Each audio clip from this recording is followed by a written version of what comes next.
What's up, people? Grom connoisseurs, wheelie connoisseurs. Today I'm gonna go ahead and show you how to do stand-up wheelies. I'll cover the double pegger and I'll cover the seat stander. I don't have the longest lot here, but it'll do. It's the only one I haven't gotten kicked out from. Knock on. This is wood. I guess that qualifies. So, if you haven't yet, go and check out my first video I have on like the basics of wheeling. That should give you some more pointers on, you know, how to do stand-ups, how to apply the same thing and sit down to a stand-up. So starting off with double peggers, if you're used to doing sit-downs, stand-ups are easier, but when you first learn how to do them, you're gonna kind of be hunched over and your legs are gonna be bent and you're not gonna feel comfortable. And when you bring it up, the bike is gonna feel like you're top heavy, like the front wheel is just gonna want to feel like it wants to go left and right and just topple all over the place. It's completely normal. Your main goal is to keep your body as straight as possible. It's not going to be possible at first because you're not used to the motion and standing, but so obviously you need a handbrake. I always like to test my handbrake before I start doing stand-ups. Make sure you don't pull it in and it just goes all the way in and you have no brake and it's not a good time. So always check that.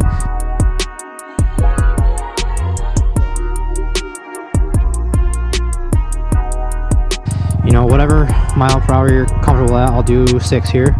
You're just gonna walk yourself back, pulling the clutch, index finger on your clutch, middle finger on your handbrake, and my handbrake doesn't engage until like right here, so I usually kind of pull it in a little bit. It's not engaged, but it's ready to pop and catch yourself. Bring it up and catch yourself with the brake. Let's see if I can turn double peg. Ignore me doing this. So once you're up, like I said, you want to keep your legs straight. Like that's your end goal, is to have your legs straight. You want to bring the bars, pretty close to your abdomen. Like that's the end goal, is to bring it pretty close to your abdomen. Legs straight. You want to stand tall. You're standing pretty much straight up. That'll be your best place to have your center of gravity to make balance point the most easiest. First few times you do it, your front end's gonna want to dip all over the place, and it's just something you're gonna have to fight through. Tips for the left and right, I would say watch your tire pressure. Tire pressure will help a little bit. My sweet spot personally is 15 psi. 15 psi, and the rear tire seems to be stable and not too flat. I need to be able to ride from my house into town, and 15 seems to be not low enough to where if I hit something it's going to bend my rim, but it's low enough to where once I get to the lot it is soft enough for me to do what I want. So play around with that. Stand tall. Remember, that's your goal. As far as balance point goes, it's the same thing with sit down. It's always if you're chasing them out like this, you need to bring it back a little bit more. If you're slowing down, then that's good. That means you're behind it. You can give it more gas if you want and pick it up. So your handbrake work is going to be the same as foot brake. You bring it back and tap, and bring it back, tap, bring it back, tap.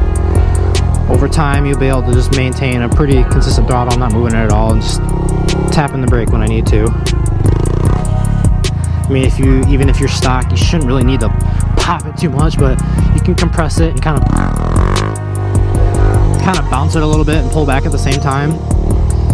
So seat standers is going to feel pretty close to the same, but your top end is going to feel even more slightly wobbly. It just feels really skinny, and your left to right balance is way more skinny and it wants to dip left and right. And again, it's gonna take some getting used to, but once you get a feel for it and you can stand tall with it, it's not bad at all. So you'll just walk on like this. However, whatever mile per hour you're comfortable at, clutch in, lean back and dump the clutch at the same time. Same thing with the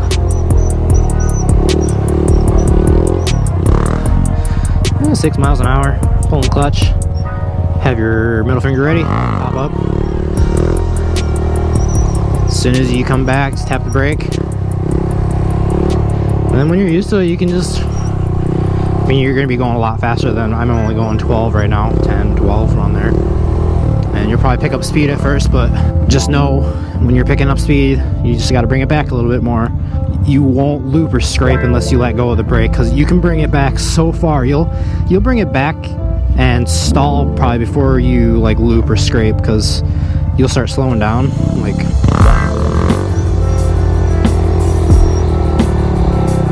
see how I got really quiet and wanted to stall? Just keep that in mind. You have a lot further back to go than you think. Don't worry about looping as long as you as long as you have your brake control down, you'll be fine. Once you get comfortable with both of those things, you can start on double pegger, bring it up. You can walk on like this, walk back down. You can do the staggered position, same thing. That feels really weird first handful of times you do it, that stagger position, but that'll be the easiest way to learn circles at some point, is that position. One on this middle plate and 1 foot here. You can do double pegger, that'll probably be how you start, but that's how I started, that's how all my friends started. But if you can learn that middle foot plate to start circles, it's a lot easier. Your balance is already more on the left side, and it helps you dip the bike over to turn. And then another thing you can do, start double pegger, bring it up, and instead of walking, you can jump. Just always cover the brake, use the brake. I mean, I was kind of riding the brake when I did it. As long as you're on the brake, it's going to kind of jump when you jump back on it, or when you jump off, it's going to kind of shift a little bit. It's nothing crazy, but just be ready to use the brake. Have your finger there ready to pull. The first time that I did it, I was terrified. You just have to get yourself over the mental barrier, because once you actually get yourself to commit and jump, it's not bad at all. And then I can go over turning real quick too. The easiest way is just kind of dip your hip out. So if you're standing, wanting to go left, you just kind of dip your hip left.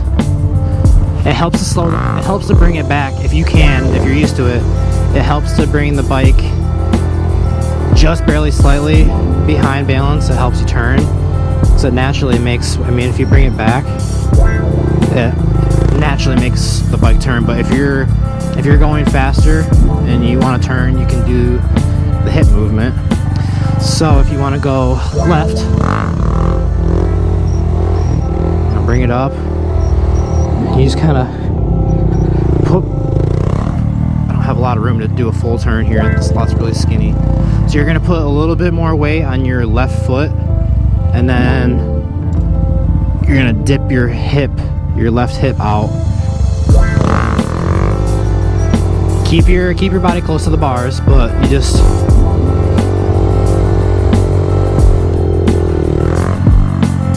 dip your hip out. Bring in your left arm, and then kind of straighten.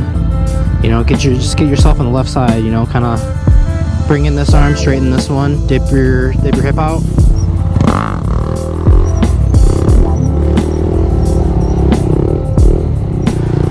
Like so. Same thing applies to the right side. That's pretty much it. I don't think I have anything else to cover.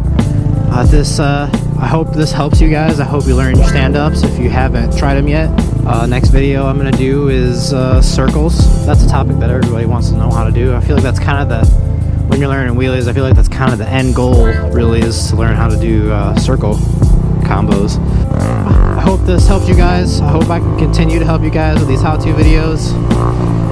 I'd love if you show support and subscribe, leave a like. Really appreciate it. Helps me get those views, and I will catch you guys in the next video.